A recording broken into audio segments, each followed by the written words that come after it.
You are not God. Only He can create a man and woman.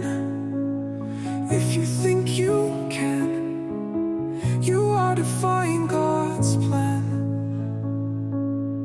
The evil Dr. Frankenstein. Care about riches, not your mental health. Deep dive podcast show.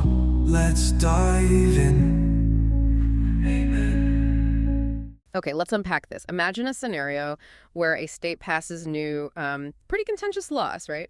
And then an administrator in a public school system is apparently caught on tape advising a parent on how to, well, potentially bypass those exact laws. That's the fascinating and frankly complex situation we're diving into today. We've got sources taking us right into the thick of it in Ohio. Our mission here is really to go beyond just the headlines. We want to explore this specific incident, understand the new Ohio laws, look at the context around the people involved, and maybe think about the bigger questions this raises, about how policies actually get put into practice or not. So what does this all mean for you trying to get your head around public education, state governance, and where those things clash? Well, it's really something, isn't it? You see how broad state policy things decided way up high meet these very specific individual situations down at the local level, especially in schools. That's such a sensitive environment.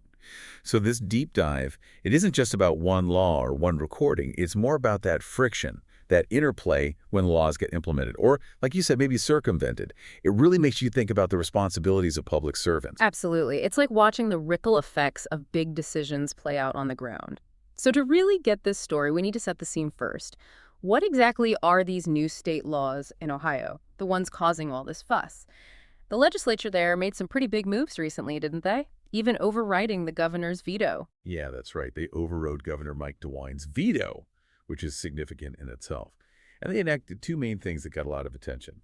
First, the law basically prohibits individuals identified at birth as male from competing in women's sports. That's at the high school and college level. And the second part, according to source material, focuses on protecting women's spaces, specifically mentioning bathrooms. It talks about preventing men posing as women from using them.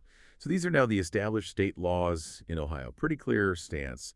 And the fact they pushed past a veto, well, that shows some strong political will behind it. Okay, so these aren't small tweaks. These are major legislative shifts, and obviously they're sparking strong reactions. Our sources even point to other articles using headlines like, sanity prevails, transgender radicals just suffered a massive defeat in Ohio, which, really highlights the intensity around this, at least from one perspective. So definitely significant policy changes generating a lot of debate. That's the backdrop here. Okay, with that legislative picture clear, let's zoom in on the incident itself, the one that really put these laws under the microscope. Our sources introduce us to a woman named Tamette Duckworth.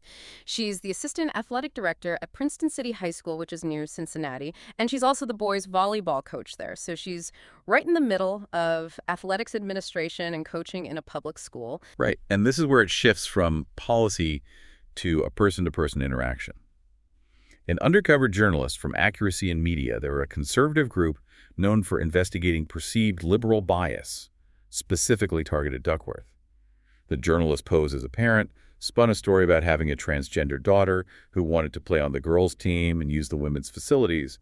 And this whole conversation, the source says, was recorded. Okay, so what did the recording actually capture? What did Duckworth allegedly say? The source says she basically directed this parent on how they could bypass Ohio's laws discreetly. That's a direct quote from the article. And they even include another quote from the tape. She apparently said, if somebody did find out then, especially if I said somebody named Karen, I'm sorry, I shouldn't be saying this. Wow, that last part, I shouldn't be saying this. That's pretty telling, isn't it? Oh, absolutely telling. It suggests she knew, or at least suspected, that what she was saying was problematic. Right. Against the rules, maybe. Right. Acknowledging the potential for it to blow up, maybe get scrutiny from certain types of people in the community. Yeah. So here you have a public school administrator, right? Someone whose job involves overseeing athletics, apparently giving advice on how to skirt or bypass state law.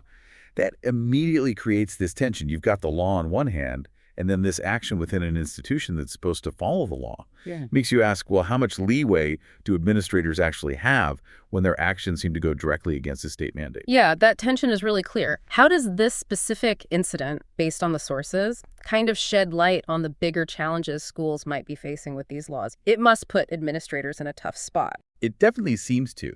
The article makes a point of saying, it's one thing for private citizens who do not agree with these laws to thumb their noses at the system, right? But it's a whole other matter when a school or college administrator chooses to do the same. Because public employees, they operate under different expectations.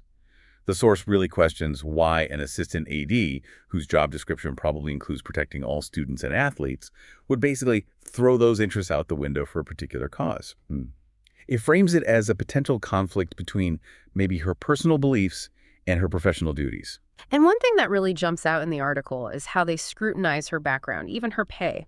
They mention Corey DeAngelis, who is a big school choice advocate, found out she earns over $100,000 a year. Then the article uses really strong language, calling her a traitor to her sex for allegedly undermining a law meant to protect female athletes. That kind of language is intense, but it shows how the source connects her salary and alleged actions to a kind of moral judgment. Yeah, and that framing is important to notice. The article also points out her professional success. Her school bio apparently shows she's good at her job. Her boys' volleyball team has won awards. Which leads the source to ask, okay, as an achieving woman, why would Duckworth counsel a parent on how to bypass the rights of girls and women? And it also raises the question, has she done this before? Has she advised other parents like this? So the source isn't just reporting what happened, it's actively questioning why and if it's part of a pattern. Right. These details really force you to think about the responsibilities public employees have. Where do personal beliefs fit in? Especially when state law and the interests of all students are involved, it's definitely a tricky ethical area, and the article seems to be pushing hard for some kind of accountability. And it doesn't stop with her job. The article also dives into her public persona, specifically her social media, which these days, the line between private opinions and public roles can get really blurry, can't it? It really can. The article notes her X feed. Twitter shows lots of retweets of anti-Donald Trump and anti-school choice posts. They cite a specific post from April 2025 questioning spending priorities, like money we cut from Meals on Wheels or public schools. And then the article connects this back to her being a mother herself, questioning her anti-school choice stance while working in public education. It suggests these public views might influence her actions in her professional role. It definitely puts a spotlight on how public employees' online activities are viewed and where people draw the line between personal expression and professional conflict. The source seems to be drawing a pretty direct line, suggesting a motive there. So if you step back and look at the whole thing, you've got personal politics, a public school job, state law, all colliding under this intense scrutiny. The article ends up suggesting that parents at Princeton High should be concerned and ask Duckworth for answers about, undermining state laws. And it mentions that Corey DeAngelis' group, Accuracy in Media, is actually encouraging people to contact officials in Ohio about this. They even provide a link. So it's a clear call to action from that source's perspective, pushing for an official response. So we've covered the new Ohio laws, the undercover sting involving Tamette Duckworth, the tough questions our sources raise about her role and maybe her motives, and even how her social media plays into it. It's definitely a complicated picture. State rules, individual beliefs, public service responsibilities, all mixed up in a pretty charged environment. This deep dive really shows how big policies can crash into individual actions and just ignite debate and demands for accountability. Exactly. And this whole situation, it really forces us to think about that balance, doesn't it? Yeah. Between what the law says, how it's interpreted locally, and what individuals believe, especially public employees. It leaves you with a big question to chew on. When state laws seem clear, but someone in a position of authority suggests a different path based on their own beliefs or maybe the school's culture, what are their ultimate responsibilities? And how do communities navigate these conflicts? How do they make sure laws are followed while still being fair to everyone involved?